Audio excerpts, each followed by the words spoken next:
خواتي غوداتي اهلا وسهلا مرحبا بكم يا جماعه الخير مساء الخير عليكم الفنانون والسلام عليكم. Nous sommes obligés de vous faire une émission en extrême urgence parce que nous venons de confirmer au cours de nos investigations une information extrêmement importante. C'est le début d'un énorme scandale, je dis bien d'un énorme scandale politique et judiciaire, politico-judiciaire en Algérie. Un scandale qui va pas manquer de défrayer la chronique, un scandale qui je pense va remodeler et reconfigurer l'ensemble des rapports de force au sein du régime algérien. Un scandale qui ne manquera pas peut-être même de compromettre le deuxième mandat de Tebboune ou de l'ébranler ou de le marquer fortement, puisque l'un des poids lourds du régime Tebboune vient de tomber officiellement en disgrâce, vient d'être placé en détention. Il s'agit de l'ancien patron de la police algérienne, Farid Zinedine Benchir. Je le répète et je le dis, l'ancien patron de la police algérienne, Farid Zinedine Benchir, l'homme qui a dirigé la police nationale en Algérie, la DGSN, la Direction générale de la Sûreté nationale du mars 2021 jusqu'à janvier 2024, a été officiellement placé sous mandat de dépôt et emprisonné au niveau de la prison militaire de Blida. Farid Zinedine Benchir, l'ancien patron de la police nationale en Algérie, je le répète, de mars 2021 jusqu'à janvier 2024, est l'un des poids lourds, l'une des figures emblématiques du régime de Tebboune. Et celui qui était le monsieur sécurité nationale de Abdelmajid Tebboune, l'homme qui était le bras armé du clan Tebboune et de la présidence du palais présidentiel d'El Mouradia, vient d'être emprisonné aujourd'hui à la prison militaire de Blida, aujourd'hui le 29 septembre 2024. Farid Zinedine Benchir, nous avons confirmé au cours de nos investigations, fait Algérie Part, qu'il a été arrêté, interpellé hier le 28 septembre 2024 par les enquêteurs de la direction centrale de la sécurité de l'armée. Ces derniers l'ont arrêté, ils ont procédé à sa présentation devant le tribunal militaire de Blida. Il a été entendu durant toute la nuit, pratiquement d'hier le 28 septembre 2024 et au petit matin de aujourd'hui le 29 septembre 2024, les magistrats du tribunal militaire de Blida ont décidé d'emprisonner et de placer sous mandat de dépôt et donc en détention provisoire M. Farid Zinedine Benchir qui se retrouve à la prison militaire de Blida. Farid Zinedine Benchir est cité dans deux dossiers. Le premier dossier concerne le complot contre la sécurité, complot et manœuvre, complot et plan de déstabilisation des services secrets algériens qu'il implique aux côtés d'autres suspects qui sont encore en ce moment en prison, parmi lesquels les frères Ben Nasser, dont l'ancien l'ancien consul d'Algérie à Alicante, Boulin Ben Nasser, et son frère Nasser Ben Nasser, l'ancien responsable un officier de la police judiciaire qui est malheureusement tombé en disgrâce malheureusement pour sa famille. On expliquera tout à l'heure parce que l'affaire Ben Nasser est très très compliquée. Et Nourdine Khattel, qui ont été emprisonnés au mois de mai 2024 après avoir été placés en garde à vue pendant de longues semaines au début du mois d'avril. Les frères Ben Nasser, le premier a été arrêté le 2, le second a été arrêté entre le 8 et le 9. Ensuite, le 16 avril, il y avait l'arrestation de le 14 avril, c'était l'arrestation de Nourdine Khattel. Ensuite, ils ont été emprisonnés vers la fin du mois de mai 2024. Mais cette affaire, ce n'est pas l'affaire la plus importante dans laquelle est cité Farid Zinedine Benchir. L'affaire la plus grave, elle est extrêmement grave et inédite. Farid Zinedine Benchir est sous enquête judiciaire de la part de la sécurité militaire et du tribunal militaire de Blida pour haute trahison et espionnage au profit de l'ambassade de France en Algérie. Je dis bien au profit d'une affaire d'espionnage au profit de l'ambassade d'Algérie, l'ambassade de France à Alger. Il est soupçonné d'avoir entretenu des liaisons troublantes et des contacts approfondis et qu'il aurait fourni des informations sécuritaires de première main qui violeraient la sécurité nationale et qui violeraient la souveraineté nationale au profit d'un ancien haut responsable des services de sécurité français qui était en poste à Alger entre les années notamment 2019, 2018 et 2021. Nous allons avoir tous les détails de cette information. Nous sommes en train de recouper et de confirmer toutes les informations que nous sommes en train de récupérer. Nous sommes très prudents pour le moment. Nous refusons de donner des noms, mais nous sommes quasiment sûrs à 95% de toutes ces informations. Les détails, les noms, ce qui est reproché Farid Zinedine Benchir, etc. Qui est ce responsable français qui travaille à l'ambassade de France à Alger, qu'est-ce qui lui a été fourni, etc. On en parlera dans les prochaines éditions avec de très forts détails. C'est une affaire extrêmement dangereuse, je dis bien extrêmement dangereuse et extrêmement grave et je dirais même extrêmement inédite. C'est peut-être la première fois qu'un haut responsable algérien a été ancien patron de la police algérienne et c'était nommément dans un dossier d'espionnage au profit de la France, au profit de l'ambassade de France à Alger. C'est un dossier grave, les faits des noms, fait des responsables sécuritaires français qui sont cités, fait des noms de responsables, fait le nom de Valezine Benchir, des informations assez troublantes. On va y aller doucement pour expliquer ce qui s'est passé. Il faut savoir que ce responsable sécuritaire français était très connu puisque il avait déjà fait l'objet d'une affaire, d'une inquiétante affaire d'espionnage qui avait été traitée par la justice civile en 2020, vers la fin de l'année 2020. On va en parler petit à petit, doucement dans les affaires, comment dirais-je, on va en parler doucement dans nos prochaines éditions et on donnera les noms, on donnera tout ce que vous devez savoir, tout ce que vous devriez savoir. Bien sûr, on va essayer de respecter le travail des juges, de ne pas violer le secret d'instruction et de ne pas désorienter ou la déstructurer ou la influencer le travail du juge. Mais c'est une affaire extrêmement grave. Je dis bien que Felezine Benchir n'a pas été, je le précise, mis en prison ou placé sous mandat de dépôt aujourd'hui 29, dans la nuit du 28 au 29, mais son mandat de dépôt a été prononcé, a commencé aujourd'hui le 29 septembre 2024.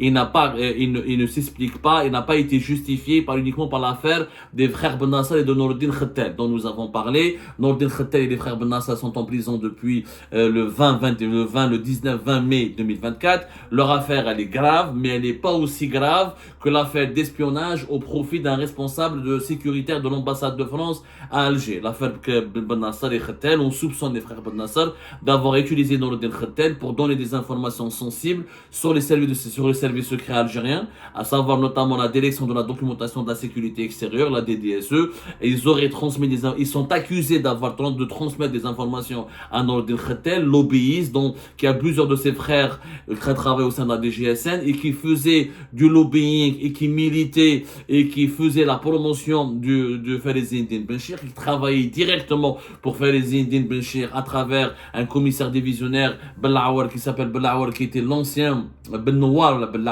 j'ai oublié comment il s'appelle, qui est l'ancien directeur de la communication de la DGSN. Bon, Benchir, il a été tiré d'affaire pendant longtemps dans cette affaire, dans ce scandale-là. Il a été épargné. Bon, on avait à l'époque, d'ailleurs nous-mêmes, on avait dénoncé l'impunité qui avait été accordée à Felezine Benchir. Pourquoi emprisonner les frères Benassar? Les frères Benassar ont toujours crié leur innocence. Dans le dossier judiciaire que nous avons pu nous consulter à travers plusieurs sources, nous avons remarqué que, voilà, il s'appelle Ben Noir normalement. On vous donnera tous les détails parce que c'est un peu frais. En tout cas, c'était un commissaire qui était responsable de la direction de communication de la DGSN, qui était en contact permanent avec Nourdine Khettel. Et Nourdine Khettel lui donner des informations. Ils montaient ensemble des opérations de lobbying, savoir des opérations de dénigrement, de calomnie et des révélations sur les réseaux sociaux en instrumentalisant des youtubeurs ou des cyberactivistes établis à l'étranger pour dire du mal, pour révéler certaines informations manipulées, falsifiées, partiellement vraies, mais grossièrement manipulées, falsifiées, sur des officiers supérieurs de la DDSE, qui est le service de l'enseignement extérieur. Pourquoi? Parce que Felezine Benchir, entre 2022 et 2023, était en guerre contre les services secrets algériens, notamment contre Mehmet Jebbar, le général-major Mehmet Jebbar, qui est, d'ailleurs, Felezine Benchir, il a enquêté sur le fils de Mehmet Jebbar, Mouloud. Il lui a causé énormément de problèmes. Il a même ouvert une enquête sur le général-major Mehmet Jebbar, sur son beau-frère, sur plusieurs membres de sa famille. Felezine Benchir voulait absolument faire tomber le général-major Mehmet Jebbar et il voulait absolument provoquer son inculpation. Il avait aussi enquêté, Felezine Benchir était aussi en guerre contre un certain nombre de responsables de la DGSI, de la Direction Générale de la Sécurité Intérieure, qui Nassar Djen et d'autres qui étaient réputés, qui étaient présentés, considérés comme des alliés ou des amis de Mehmet Jebbar. Donc il y avait une guerre de clans entre 2022 et 2023 qui était fratricide entre les services secrets algériens et Felezine Benchir et la DGSN.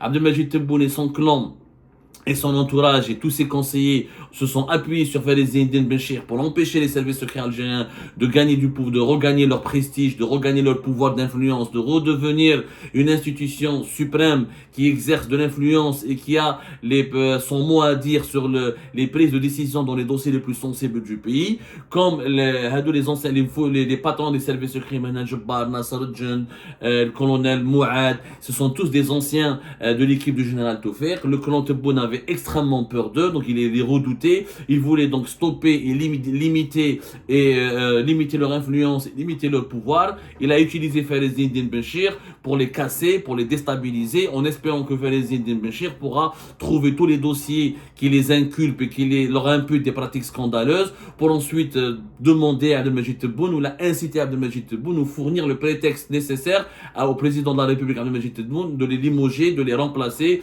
et de les mettre à l'écart du pouvoir définitivement, ce qui devait garantir à l'époque le pouvoir absolu pour le clan Tebboune.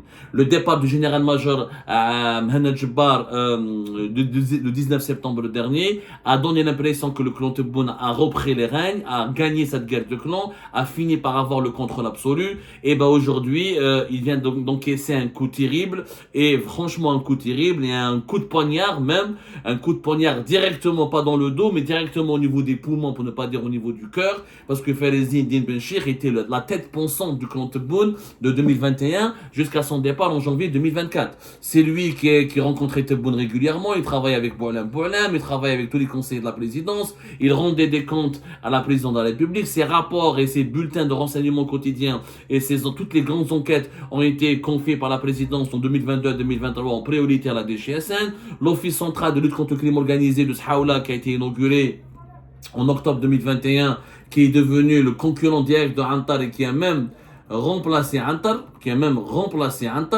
à un moment donné, parce qu'il était la présidente de la République et les conseillers de Tebboune voulaient s'appuyer sur lui et ne pas, parce qu'ils doutaient de la loyauté et de la fidélité et des services secrets algériens, et qui n'était pas aussi soumis, aussi obséquieux, aussi servile à l'égard de la présidente de la République, à l'égard du clan Tebboune, comme c'était le cas de Eddine Benchir, qui lui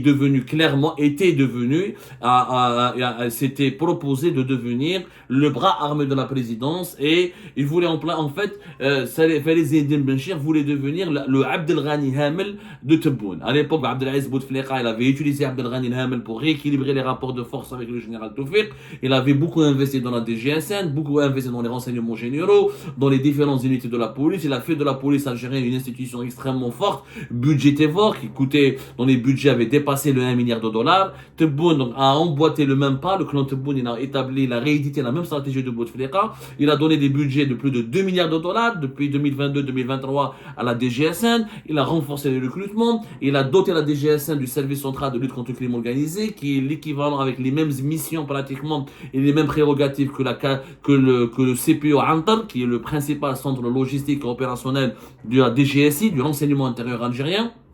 Abdelmajid Tebboune voulait s'appuyer sur la police, comme l'a fait Bouteflika, pour réduire l'influence des services secrets, pour ne pas dépendre uniquement des services secrets, pour ne pas être sous la coupe des services, pour que tous les dossiers stratégiques du pays ne soient pas gérés que par les services secrets. Il avait réussi, parce que Eddine Benchir, entre 2022 et 2023, était extrêmement influent, était beaucoup plus influent que Mohamed Jabbar, beaucoup plus influent que le général-major Khan Mejdoub, le patron de la DGSI, beaucoup plus influent aussi que le patron de la gendarmerie nationale, général Yahya Ali Oulhaj, ce qui avait d'ailleurs l'influence malsaine de Benchir, et sa présence au niveau du Haut Conseil de sécurité nationale avait dérangé énormément de personnes, puisque malheureusement à partir de l'année fin 2023 et 2024, avec l'affaire Algérie Part, et comment nous avons révélé les connexions étrangères et de Eddine Benchir, sa corruption, son mariage blanc à l'étranger, son enrichissement illicite en France, comment il a acheté un bar-hôtel, et surtout quand on a commencé à révéler comment il a fricoté avec les services secrets occidentaux, notamment les services secrets, des anciens responsables des services secrets israéliens, Eddine Benchir avait perdu toute crédibilité, et la sécurité militaire et les services secrets algériens étaient obligés de prendre au sérieux nos investigations, qui étaient documentées, factuelles, avec des chiffres, avec des dates, avec des vérifications très précises. Je dis bien avec des vérifications très précises, avec des dates, avec chiffrés, datés, documentés, avec tout était vérifiable. Nous avons même révélé des documents, des dates sur le mariage blanc de Farid Zine Benchir. Et ben, il a fini par être ébranlé. Et comme Tebboune ne voulait pas le limoger pour ne pas donner raison à Algérie Park et à nos révélations, et pour ne pas donner raison aussi aux enquêtes des services secrets qui ont été entamées juste après nos investigations sur le passé troublant et les pratiques et les fréquentations secrètes de Farid Zine Benchir à l'étranger, il y a eu l'affaire de Haraga, de janvier 2024, où, encore une fois, des Haragas algériens ont pu pénétrer une infrastructure portuaire, aéroportuaire, ce qui a provoqué d'ailleurs l'affaire du vol. Voilà, c'était l'affaire du vol Oran-Alger en janvier 2024, ce qui a poussé donc Farid Zine Benchir à être limogé juste après. Tebboune ne pouvait plus le garder, puisque ni la police aux frontières, ni les services de la DGSN, c'est devenu un corps politique, c'est devenu une police politique au service du clan Tebboune, au lieu du service de l'intérêt général. Il y avait les Haragas qui de 2023 à 2024 qui ont commencé à pénétrer et à s'infiltrer très facilement au sein des aéroports algériens et au sein de certaines infrastructures complètement très sensible, ce qui aurait pu exposer le pays c'était l'affaire entre fin décembre 2023, c'était 28 décembre, lorsque, rappelez-vous, un jeune Haraga a été retrouvé mort dans un état d'hypothermie sévère dans le train d'atterrissage d'un avion d'Air Algérie qui a atterri à Paris le 28 décembre en provenance d'Oran. Voilà, c'était l'affaire Alger-Oran, etc. Bon, il y a eu beaucoup de polémiques concernant Farid Zine Benchir, mais cette fois-ci, c'était plus de la polémique, c'est du scandale. Farid Zine Benchir, encore une fois, le deuxième dossier est très grave. Il aurait eu des relations personnelles et des connexions personnelles. Il a traité avec un ancien responsable des services sécuritaires de l'ambassade de France à Alger, qu'il avait connu en France, avec lequel il a étudié, avec lequel il s'était lié d'amitié, et durant le séjour de ce responsable, pas le séjour, quand ce responsable français était en fonction à l'ambassade de France à Alger, il a continué de traiter avec Farid Zine Benchir, et Farid Zine Benchir lui aurait communiqué des informations confidentielles, sécuritaires. L'enquête a été ouverte depuis pratiquement plusieurs mois, presque une année selon nos sources, par la Direction centrale de la sécurité militaire, la sécurité de l'armée. L'enquête était extrêmement discrète. Au moment où on pensait que Farid Zine Benchir était uniquement accusé dans le dossier des frères Ben Nasser et de Nordin Khattel, qui est un dossier franchement vide, il n'y a pas beaucoup, mais ça n'a pas Nordin Khattel qui est impliqué effectivement dans des opérations de manipulation, de désinformation et de déstabilisation de certains officiers des services secrets algériens. Il n'y a pas eu de preuves,